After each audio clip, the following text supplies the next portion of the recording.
Today, we're going to talk about a 9-digit number that honestly plays a huge role in the US economy, but is so often misunderstood.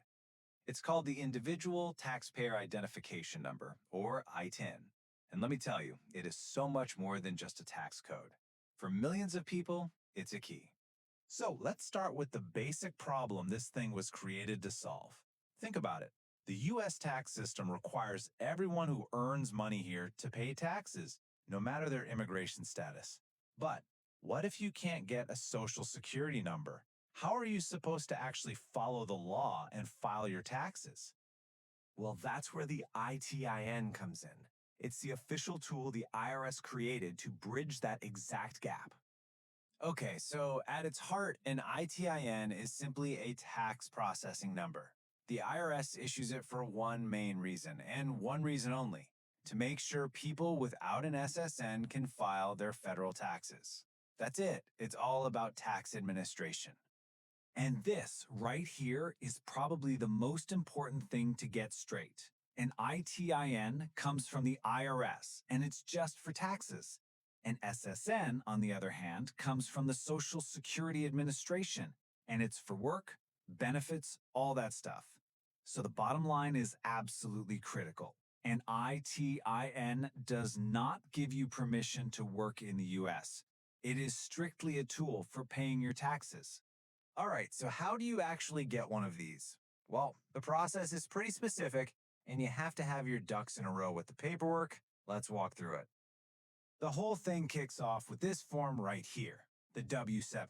It's the official application. It asks for the usual identifying info. But honestly, the most important part isn't what you write on the form. It's what you have to send in with it. The whole process really boils down to 4 steps. You fill out the W-7. Then, and this is a big one, you have to attach a completed federal tax return to it. That's your proof that you actually need an ITIN. After that, you've got to provide some serious proof of who you are, and then you send the whole package in. Now, proving your identity. This is the trickiest part. The IRS has a list of 13 documents they'll accept, but the key thing to know, the absolute game changer, is the passport. It's the only document on the list that works all by itself. If you don't have a valid passport, you're going to have to pull together at least 2 other documents from this list to prove both who you are and your foreign status.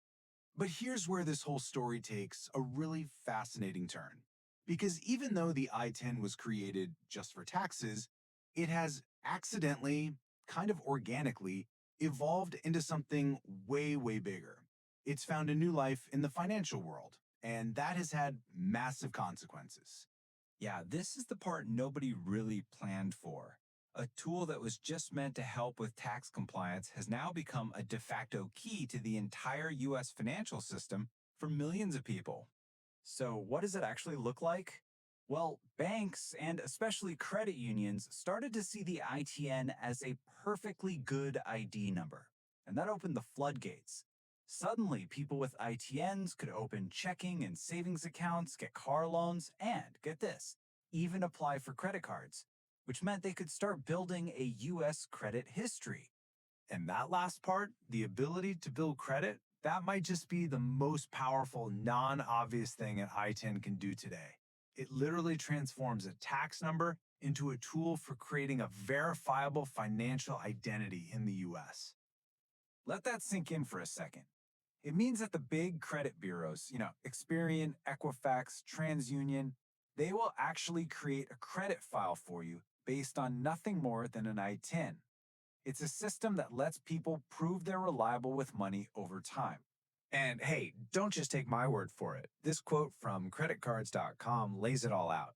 It gives you the exact instructions for how to use your ITIN to check your credit report.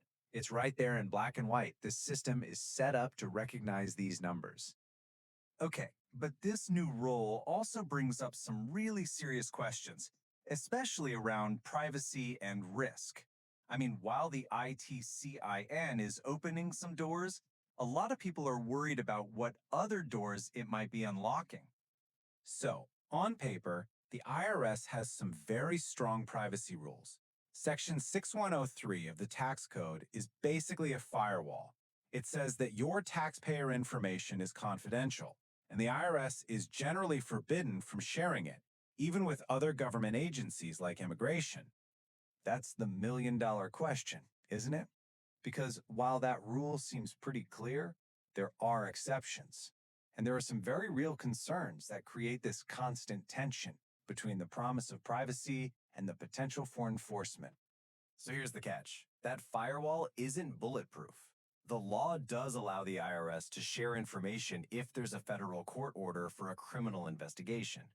Because of this, advocacy groups worry that the ITIN database is just this tempting target for immigration enforcement. And to make things even more complicated, the IRS's own watchdog has said in the past that these privacy rules can get in the way of other federal investigations. Okay, now let's zoom all the way out. Because beyond the individual pros and cons, the ITIN program has a massive, and I mean massive, impact on the entire U.S. economy. Just look at this number, $5.8 billion. That's the net contribution to the economy from ITN filers in just one single year. That's money from federal, state, and local taxes. This one statistic completely changes the conversation, doesn't it? It highlights this huge economic contribution that's being made, which leaves us with one last really big question. The ITIN started out as a simple bridge, just a tool to help people comply with tax law. But it's clearly evolved into a key for financial access and a major economic driver. This suggests it's become something much more fundamental, maybe even a permanent piece of the American financial system. What do you think?